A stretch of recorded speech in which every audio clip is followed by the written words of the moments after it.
So, what is the Padron and what is a Certificado de Empadronamiento or Padron certificate, as we know in English? Well, to be registered on the Padron, you need to register at your local town hall. All right. Basically, the Padron, in a nutshell, is it's like an electoral roll. Okay, it's a registration at your local council to say you live there. Okay, the benefits for the council are that the more people that live in their area, the more money they can get from central government. Okay, the benefits for you are that sometimes when you're registered on the Padron, I start from the top. If you're registered on the Padron, it's proof of address. Okay, so it's proof of address in Spain, which you can use across all sorts of administration, social security, DGT, when you're doing operations with them to prove where you live. The certificate must be less than 90 days old for it to be valid. Okay, it doesn't mean you have to re-register every 90 days. It just means that if you need to go and do something and you're registered on the Padron, then you need to go and get an updated certificate within 90 days. Okay, so that's one benefit of being there, it's proof of address. The other benefit is some town halls, excuse me, offer discounts on things like IBI receipts and certain taxes. Also, there's a few local events and fiestas if you're registered on the Padron, or Spanish lessons and all sorts of things that the town hall offer, where you could be either included for free or get a discount on those services where somebody wouldn't. I know, for example, in Mijas, they have a municipal gym. Okay, the gym is half price if you're on the Padron and prove you live there. My children, for example, go to the local swimming pool, which is what they did before the coronavirus. They will go afterwards as well. And they have cut price swimming lessons at the public swimming pool because they're registered on the Padron. So things like that, you have to investigate your local town hall. Okay, so that's the pros of why you would be registered on the Padron. Also, I believe it gives you access to vote in the European elections, okay, as well. So there's certain electoral benefits that you can get. Again, ask your local town hall about those. All right.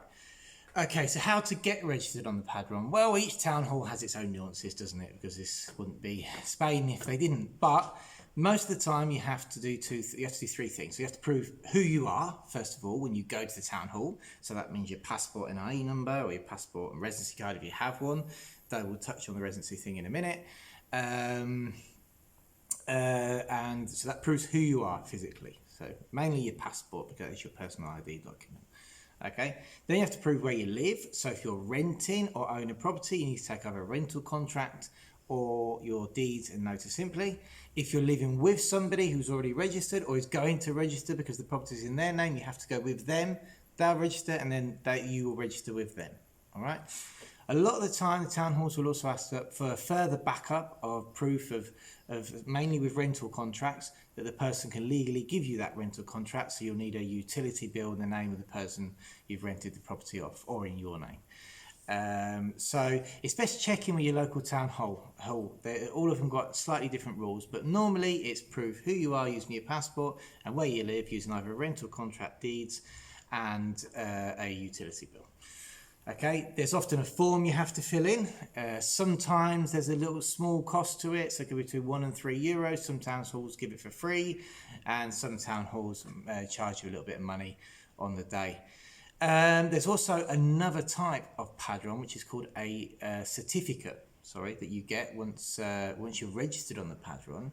So once you're registered, you'll get a Certificado de Empadronamiento, which is a Padron certificate. So you're registered on the Padron, you get your certificate as proof.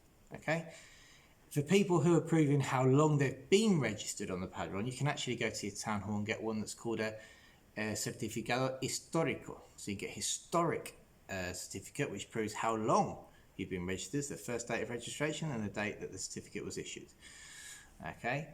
So now we've covered why you'd register, how to register, and what it is. All right. Now, how is the Padron and the certificate of Padron affecting people from the 4th of July who want to register as residents in Spain? Well, in the new law that they've brought out, it's stipulated that the requirements are the same up to the 31st of December for any British citizen who wishes to take advantage of the withdrawal agreement, i.e. you have to comply to the requirements in the law 240/2007 regarding European citizens going to live in another European country for more than 90 days. What has changed is you have to prove that you are legally entitled to register under the withdrawal agreement and that you live in Spain.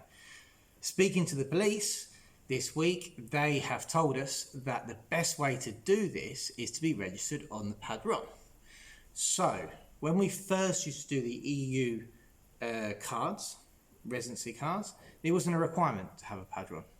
Okay, because you stated on your X18, blah, blah, blah, ticking the box, first time registration, this is my address, see you later. Now it is. Now it's a requirement to be on the Padron. Okay, because you're proving that you qualify under the withdrawal agreement. Okay, so that's it really. That's what a Padron is. Now during this COVID time, most places are appointment only, and most town halls have appointments available online. Okay, so you'll find that smaller town halls maybe not.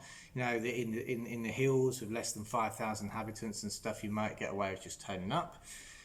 Bigger town halls, certainly here on the Costa del Sol, I know that Figueroa, Marbella, Malaga, Alaurín de la Torre, where we're sat now, they're all appointment only.